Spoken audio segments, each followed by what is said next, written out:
Hans My Hedgehog.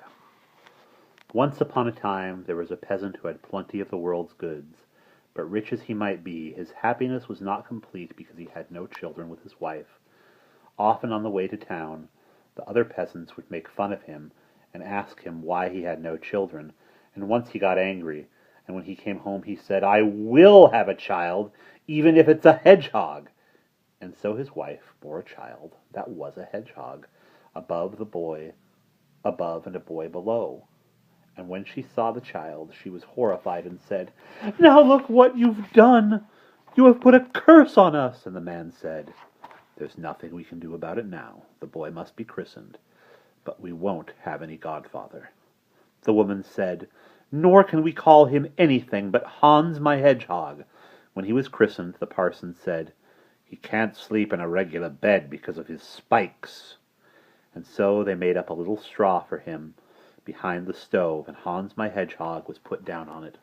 Nor could his mother suckle him, because he would have pricked her with his spines. So there he lay behind the oven for 8 years, and his father got tired of him and thought, if he would only die. He did not die, however, but went on lying there. Now it so happened that there was a fair in town, and the peasant wanted to go. And so he asked his wife what he should bring home for her. "A little meat, a couple of rolls, things for the house," she said. Then he asked the maid, and she wanted a pair of clogs and some embroidered stockings. Finally he asked, "Hans My Hedgehog, what would you like?" "Daddy," said he, "why don't you bring me some bagpipes?" Now when the farmer came home, he gave his wife what he had brought for her, meat and rolls. Then he gave the maid the clogs and the embroidered stockings, and finally he went behind the stove and gave Hans My Hedgehog the bagpipes.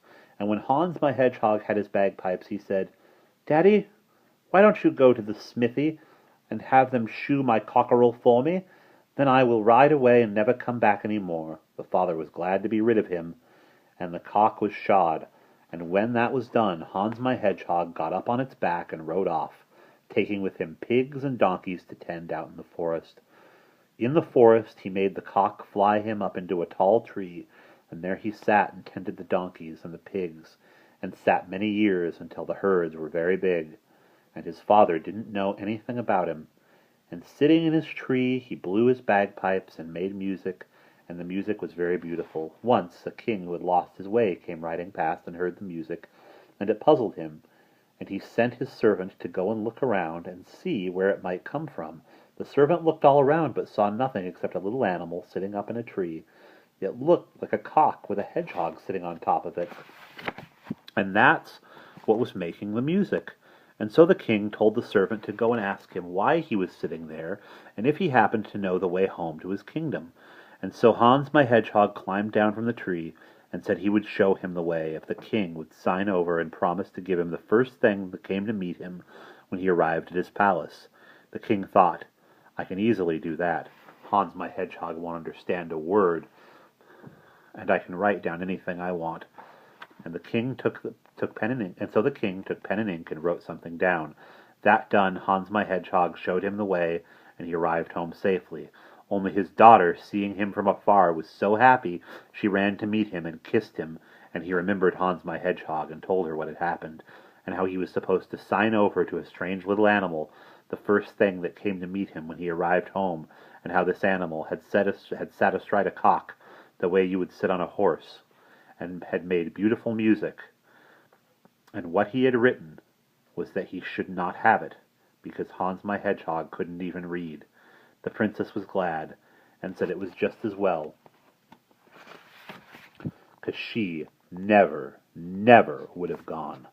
But Hans My Hedgehog tended the donkeys and pigs, kept cheerful, sat in the tree and blew his bagpipes.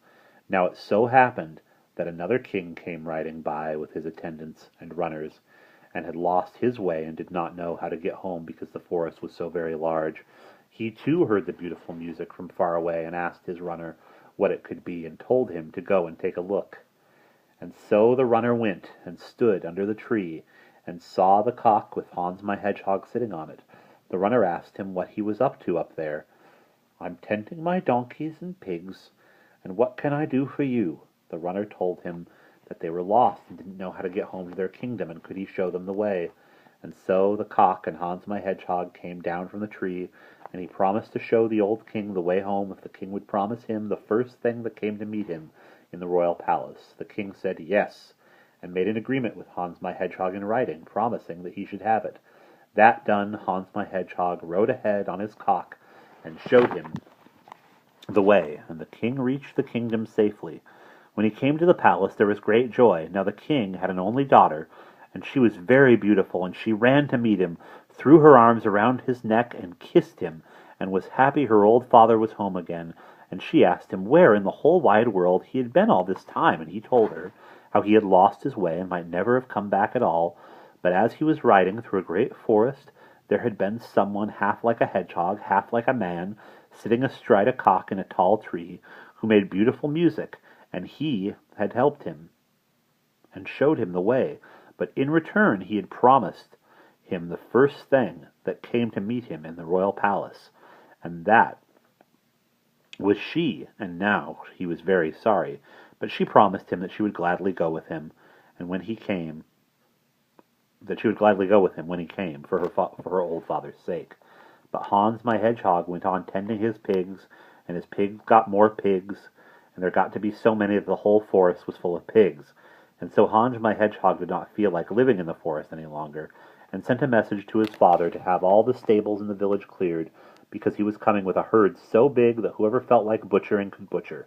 His father was sorry to hear this business.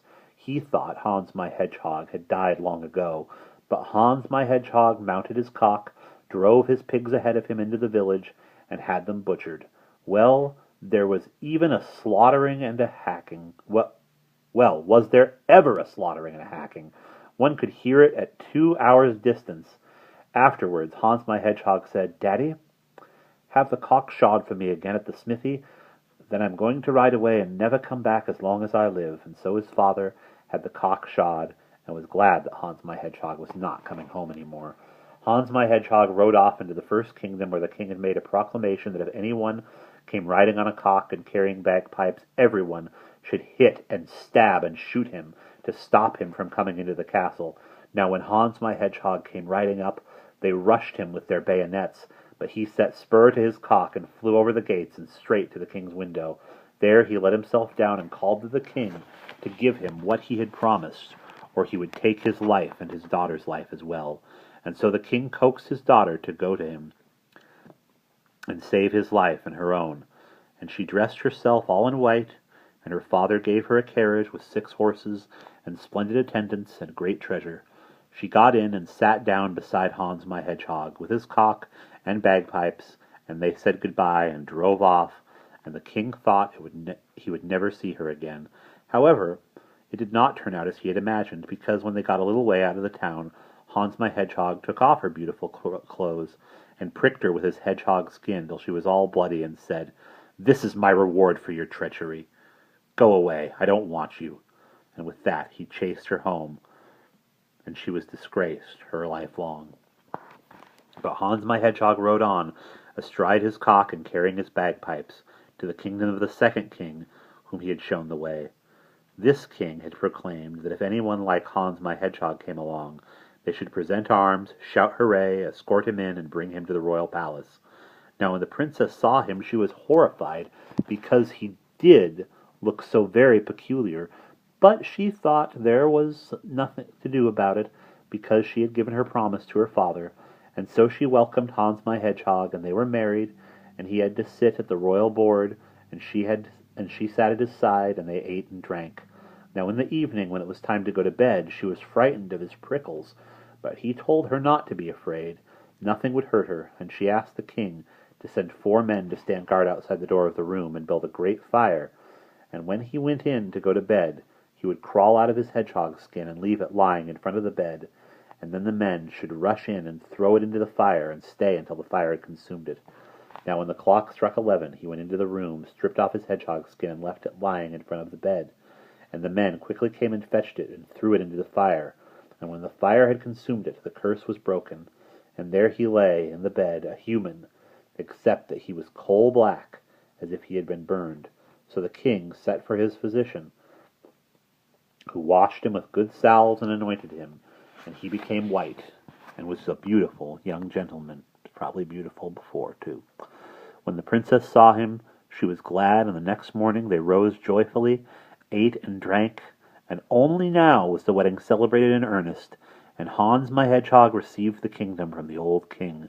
When several years had gone by, he took a wife to visit his father, and told him that he was his son, but the father said he didn't have a son. His only one had been born a hedgehog with spikes, and had gone out into the world. Then he made himself known to the old then he made himself known, and the old father was happy, and went home with them into his kingdom. And now my story's done, and runs to visit Little John. And let's see if we can look at the picture from this one. It's pretty great. I almost want this for a tattoo. This is, of course, Maurice Sendak, the author of Where the Wild Things Are, is Hans My Hedgehog. And that's the end.